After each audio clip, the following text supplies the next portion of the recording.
দুজন খসখসে সবুজ উর্দি পরা সিপাহী কবিকে নিয়ে গেল টানতে টানতে। কবি প্রশ্ন করলেন, আমার হাতে শিকল বেঁধেছ কেন? সিপাহী দুজন উত্তর দিল না। সিপাহী দুজনেরই জিভ কাটা। অস্পষ্ট গোধূলি আলোয় তাদের পায়ে ভারী বুটের শব্দ, তাদের মুখে কঠোর বিষণ্ণতা, তাদের চোখে বিজ্ঞাপনের আলোর লাল আভা। মেটে রঙের রাস্তা চলে গেছে পুকুরের পাড় দিয়ে, ফ্লোরেসেন্ট বাঁশঝাড় ঘুরে ফসল কাটা মাঠে এখন সদ্যকৃত বধ্যভূমি। সেখানে আরও 4 জন সিপাহী রাইফেল হাতে প্রস্তুত। তাদের ঘিরে হাজার হাজার নারী ও পুরুষ। কেউ এসেছে বহু দূরের অরহর ক্ষেত থেকে পায়ে হেঁটে, কেউ এসেছে পাটকলের ছুটির বাঁশি আগে বাজিয়ে, কেউ এসেছে ঘড়ির দোকানে ঝাঁপ ফেলে, কেউ এসেছে ক্যামেরায় নতুন ফিল্ম ভরে, কেউ এসেছে অন্ধের লাঠি ছুঁয়ে ছুঁয়ে। জননী শিশুকে বাড়িতে রেখে আসেননি, যুবক এনেছে তার যুবতীকে, বৃদ্ধ ধরে আছে বৃদ্ধ তরের কাঁধ। সবাই এসেছে একজন কবির হত্যা দৃশ্য প্রত্যক্ষ করতে। খুঁটির সঙ্গে বাঁধা হলো কবিকে। তিনি দেখতে লাগলেন তার ডান হাতের আঙুলগুলো।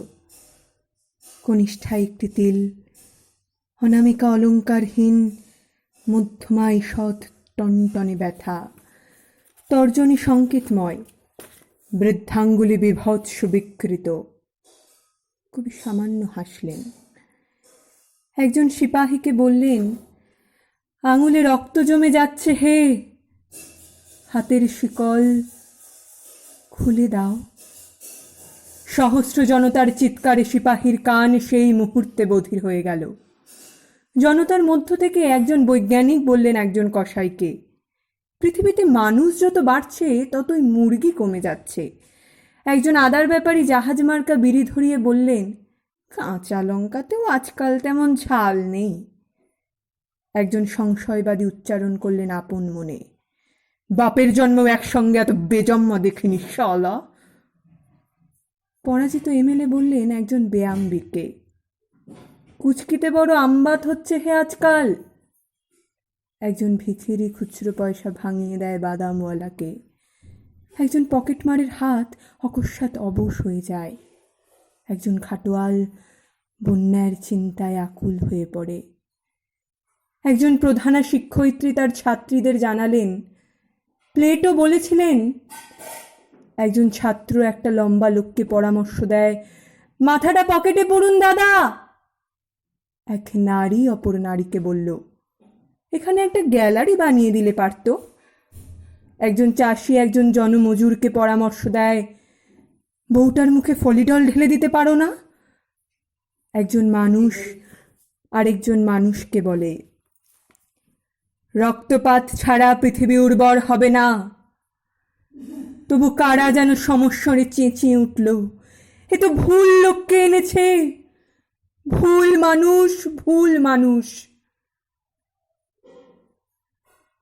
রক্ত গোধূলির পশ্চিমে জ্যোৎস্না, দক্ষিণে মেঘ।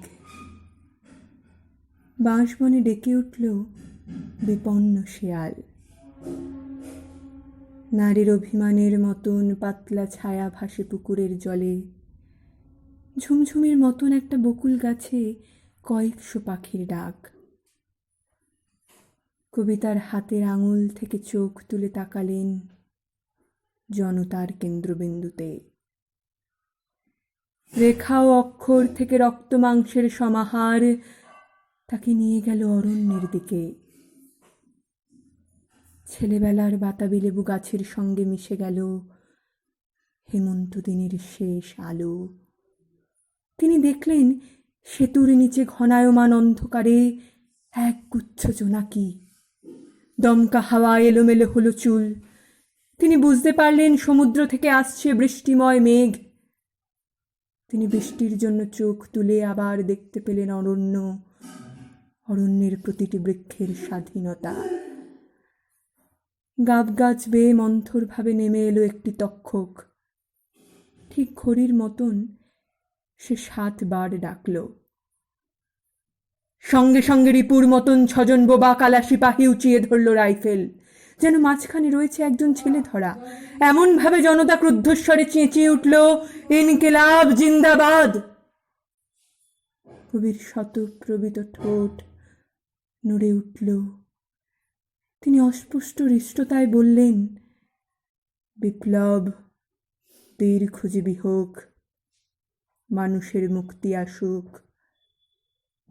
আমার শিকল খুলে দাও। কবি অত মানুষের মুখের দিকে চেয়ে খুঁজলেন একটি মানুষ, নারীদের মুখের দিকে চেয়ে খুঁজলেন একটি নারী। তিনি দুজনকেই পেয়ে গেলেন। কবি তাদের উদ্দেশ্যে আবার মনে মনে বললেন, বিপ্লব দীর্ঘজীবী হোক, মিলিত মানুষ ও প্রত্যেক মানুষের নিজস্ব বিপ্লব। প্রথম গুলিটি তার কানের পাশ দিয়ে বেরিয়ে গেল, যেমন যায়। কবি নিঃশব্দে হাসলেন। দ্বিতীয় গুলিতেই তার বুক ফুটো হয়ে গেল। কবি তবু অপরাজিতের মতো হাসলেন হা হা শব্দে। তৃতীয় গুলি ভেদ করে গেল তার কণ্ঠ। কবি শান্তভাবে বললেন, আমি মরব না। মিথ্যে কথা, কবিরা সবসময় সত্যদ্রষ্টা হয় না। চতুর্থ গুলিতে বিদীর্ণ হয়ে গেল তার কপাল। পঞ্চম গুলিতে মরমর করে উঠল কাঠের খুঁটি। ষষ্ঠ গুলিতে কবির বুকের ওপর রাখা ডান হাত ছিন্ন ভিন্ন হয়ে উড়ে গেল। কবি হুমড়ি খেয়ে পড়তে লাগলেন মাটিতে। জনতা ছুটে এলো কবির রক্ত গায়ে মাথায় মাখতে। কবি কোনো উল্লাসধ্বনি বা হাহাকার কিছুই শুনতে পেলেন না। কবির রক্ত ঘিলু মজ্জা মাটিতে ছিটকে পড়া মাত্রই আকাশ থেকে বৃষ্টি নামল দারুণ তোড়ে। শেষ নিঃশ্বাস পড়ার আগে কবির ঠোঁট একবার নড়ে উঠল কি উঠল না, কেউ সেদিকে ভ্রুক্ষেপ করেনি। আসলে কবির শেষ মুহূর্তটি মোটামুটি আনন্দেই কাটল। মাটিতে পড়ে থাকা ছিন্ন হাতের দিকে তাকিয়ে তিনি বলতে চাইলেন, বলেছিলুম কি না, আমার হাত শিকলে বাঁধা থাকবে না।